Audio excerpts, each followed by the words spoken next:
Hello everyone, this is Prachi and you're watching efutureinsight.com Hindi, जहां हम सीखेंगे English through Hindi.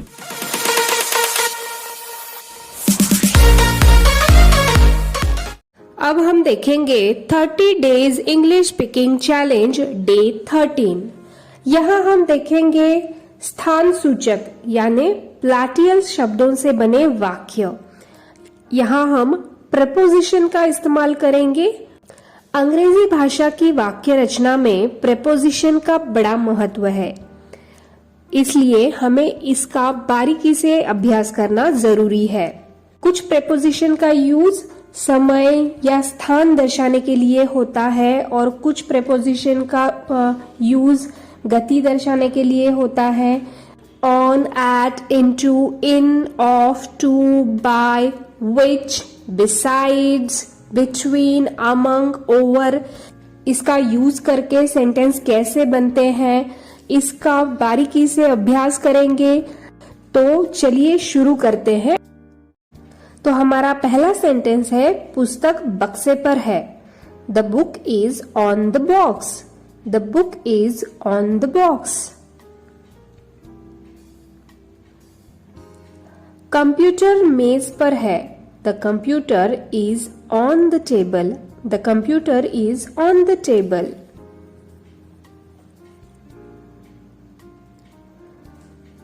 Clerk seat पर बैठा है। The clerk is at the seat. The clerk is at the seat. दरवाजे पर हरा पेंट है। There is green paint on the door. There is green paint on the door.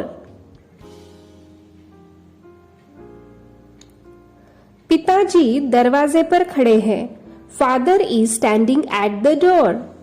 Father is standing at the door.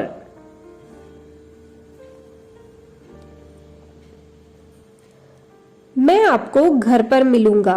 I will see you at home. I will see you at home. Neha कमरे में आ रही है। Neha is coming into the room. Neha is coming into the room.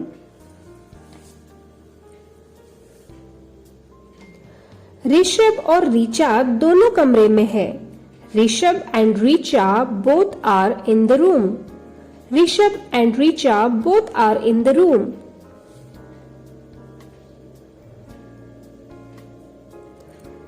मैं गिलास में थोड़ा सा और पानी डालूंगा। I will pour some more water into the glass. I will pour some more water into the glass.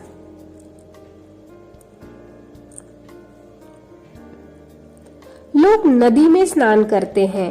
People bath in the river. People bath in the river.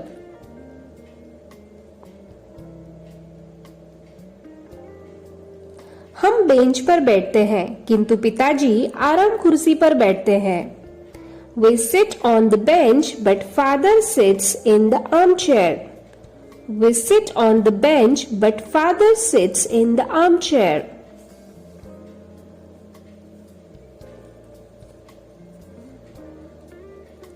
आप मेज पर क्यों नहीं बैठते? Why don't you sit at the table? Why don't you sit at the table?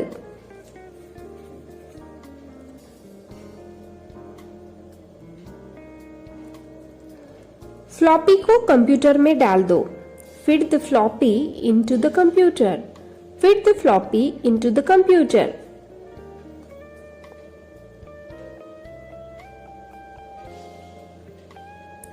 CD को computer में डाल दो। Fit the CD in the computer. Fit the CD into the computer. वह अपने मकान के अंदर गया। He went into his house. He went into his house.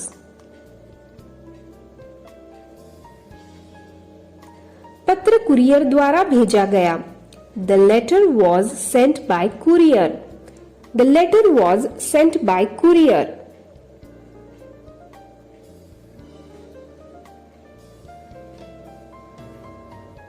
इसका हिंदी से अंग्रेजी में अनुवाद कीजिए।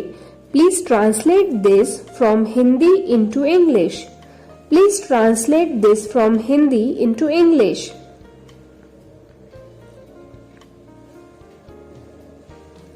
हिमाचल प्रदेश उत्तर भारत में है। Himachal Pradesh is in north India. Himachal Pradesh is in north India.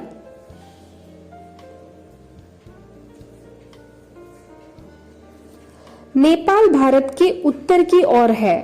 Nepal is to the north of India. Nepal is to the north of India.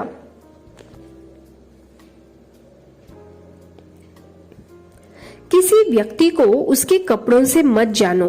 Don't जज a person by his clothes.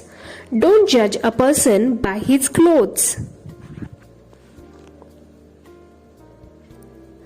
मैंने दूध से बोतल भरी। I filled the bottle with milk. I filled the bottle with milk. बाघ शिकारी द्वारा मारा गया, या हम कह सकते हैं बाघ शिकारी ने मारा। The tiger was killed by the hunter. The tiger was killed by the hunter.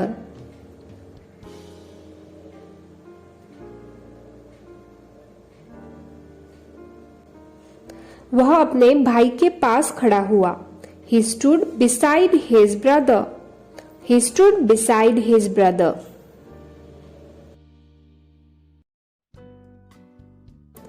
मैं हॉकी के अलावा फुटबॉल खेलता हूँ। I play football besides hockey. I play football besides hockey.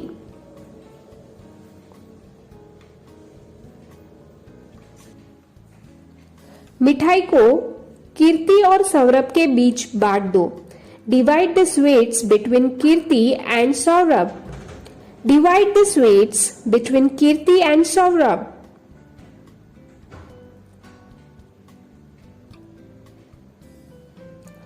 Shimla पहाड़ों के बीच स्थित है। Shimla is situated amongst the mountains. Shimla is situated amongst the mountains.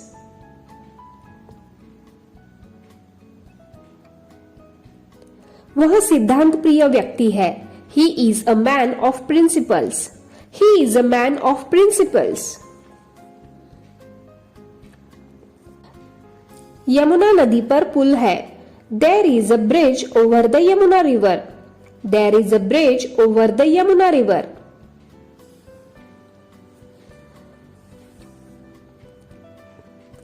गेंद को दीवार से ऊपर फेंको।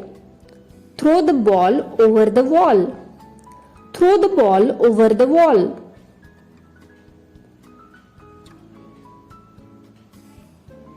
तो अब आपको ध्यान में आया होगा कि on, at, into, in, of, to, by, which ऐसे सारे प्रीपोजिशन का यूज करके हम सेंटेंस कैसे बनाते हैं। यहाँ पे कुछ बातें आपको याद रखनी है जो मैं यहाँ पे आपको बताना चाहती हूँ।